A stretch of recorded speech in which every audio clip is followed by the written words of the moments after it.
Have you ever stopped to think about which regrets might hurt the most if your spouse were to pass away before you? It's something many couples don't want to imagine, yet it's one of life's unavoidable realities. When we push it aside, we often leave ourselves open to unspoken words, unfinished conversations, and missed opportunities that can never be reclaimed once our partner's gone. The truth is, the pain of loss will always be there, but the regret that comes after, that can often be avoided if we recognize it ahead of time. In this video, we'll talk about 5 powerful regrets many people face when their spouse dies first. Each of these regrets comes from everyday choices. The things we forget to say, the moments we overlook, or the tough talks we keep postponing. But here's the good news. Inside these regrets lies a gift.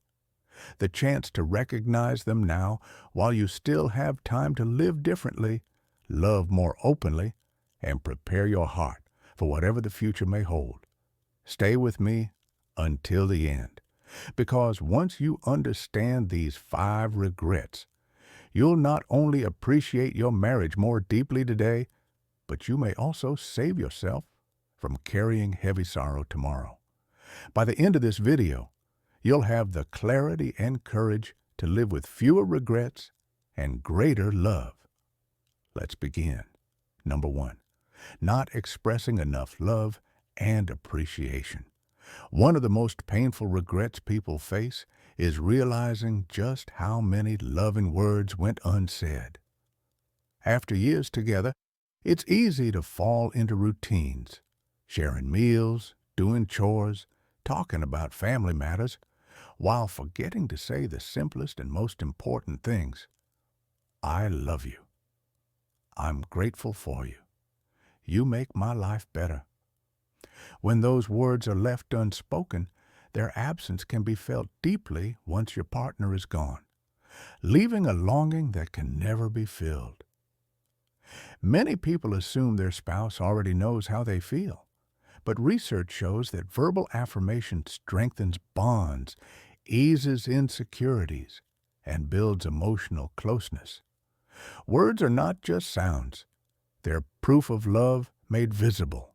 Without them, even if affection was present, the surviving partner may still wonder, did they truly know how much I valued them? That doubt can linger for years. Take Robert, an 81-year-old man who lost his wife after 55 years of marriage. He said what haunted him most were not their arguments, but the times he didn't pause to thank her for making his morning coffee or for neatly folding his favorite blanket at the end of the bed. Only after she was gone did he realize how much those small acts meant and how rarely he acknowledged them. The lesson is simple. Love must be expressed, not assumed. A few kind words or a gentle touch today not only warm your spouse's heart, but also protect you from future regret. Love expressed now becomes comfort carried later. Number 2, avoiding difficult conversations. Another heavy regret comes from avoiding important but uncomfortable talks. Many couples shy away from discussing things like end-of-life wishes, finances, healthcare decisions, or even how the household would be managed if one partner were no longer there. This silence often comes from love. Nobody wants to upset the other or admit that life together won't last forever. But skipping these talks often leaves the surviving spouse overwhelmed and uncertain, forced to make decisions alone that should have been made together. Avoidance may feel easier in the moment, but later it creates painful regret. The unanswered questions echo. What would they have wanted? Did I honor their wishes? Am I doing things the way they hoped I would? That doubt can be as painful as the grief itself. Elaine, a 78-year-old widow, shared that when her husband died suddenly, She didn't know where the insurance papers were, what bills needed to be paid, or what kind of memorial he would have wanted. Every decision felt like guesswork, and even years later, she carried the fear that she might have let him down. The truth is, love isn't only about sharing joy, it's also about preparing for challenges together. Having these conversations now gives your spouse peace and gives you certainty when the time comes. Facing the uncomfortable today is far less painful than living with regret tomorrow. If you're still with me and finding these points meaningful, please type number 2 in the comments below. And if you haven't subscribed yet, don't forget to subscribe and turn on the bell so you won't miss upcoming videos. Your support helps us continue creating valuable content. Number 3, taking shared experiences for granted. One of the hardest realizations after losing a spouse is recognizing how many ordinary days could have been turned into treasured memories, but weren't. Life together often feels routine. Dinners at the same table, weekends filled with errands, evenings spent watching TV. We get used to the rhythm and forget how fragile those moments truly are. When your spouse is gone, those ordinary days suddenly feel extraordinary.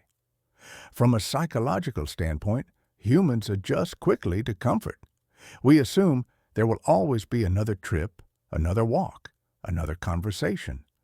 But that sense of plenty of time is an illusion. Carol, a 74-year-old widow, shared that she and her husband always said, "We'll travel once we retire fully," or "We'll spend more time together once the house projects are done." Retirement never came for him, and those projects never ended. Now she treasures the photos of Sunday breakfasts, wishing she had made more memories in the present instead of waiting for the perfect time. The lesson here, love is lived in the now, not in the someday. Whether it's taking a small trip, laughing together, or enjoying a quiet evening without distractions, these moments are the treasures that carry us through loss. Number 4, neglecting personal independence and identity. Another regret comes when people realize they gave up too much of their own identity during marriage. It's natural, especially in long relationships, to lean on each other for companionship, decisions, and daily purpose. But when one spouse passes, the survivor may suddenly feel lost, not only grieving their partner, but also unsure of who they are without them. Healthy relationships require togetherness and individuality. When that balance tilts too far toward dependency, losing a spouse can feel like losing yourself. Take James, an 80-year-old man married for nearly 60 years. His wife handled all the social connections, family gatherings, visits, friendships. When she passed, James felt isolated and admitted he didn't know how to maintain those relationships on his own. His grief was made heavier by loneliness and by the regret that he hadn't built his own independence. The truth is, keeping your own identity is not selfish, it's essential. Pursuing your interests, keeping friendships alive, and continuing to grow personally not only enrich your marriage, but also prepare you to carry on if you must walk alone. By nurturing independence, you give both yourself and your spouse the gift of resilience. If this resonates with you, type number 4 in the comments to let me know you're still here. And again, make sure to subscribe if you haven't yet. Your support means a lot. Number 5, failing to repair conflicts or let go of grudges. Perhaps the heaviest regret is holding on to unresolved conflict. Every marriage has disagreements and frustrations. But when hurts are left to linger and one partner passes, There's no chance left to apologize, forgive, or make peace. Arguments that seemed important in the moment suddenly feel meaningless compared to the loss. Survivors often wish they had chosen reconciliation instead of silence. Anne, a 77-year-old widow, said her last conversation with her husband was an argument about a misplaced bill. She never imagined it would be the last time they spoke. After his passing, that fight became her greatest sorrow, not because of the bill, but because she wished her last words had been words of love. The lesson here is powerful. Letting go of grudges doesn't erase the past, but it frees you to live fully in the present. Making peace while you still can ensures that if tomorrow never comes, the last memory you carry is one of love, not conflict. Final thoughts. As we close, let's reflect on the 5 regrets we've explored. Not expressing enough love and appreciation, avoiding important but difficult conversations, taking shared experiences for granted, neglecting personal independence and identity, failing to repair conflicts or let go of grudges. Each of these regrets can leave a lasting ache when a spouse passes first, but each also gives us a lesson and the chance to change things now. Loss is inevitable, but regret doesn't have to be. By expressing love, having honest talks, valuing everyday moments, nurturing your own growth, and making peace where it's needed, you can strengthen your bond today and protect yourself from unnecessary sorrow tomorrow. The small choices you make each day become the comfort and courage you carry in the future. So ask yourself, what change can I make right now to live with more love and fewer regrets? Thank you for being here with us. I'd love to hear from you. Share in the comments what you learned today and how you'll use it in your life. Reading your stories inspires and motivates us. If this video spoke to you, please like, subscribe, and share. Your support helps us keep creating meaningful content.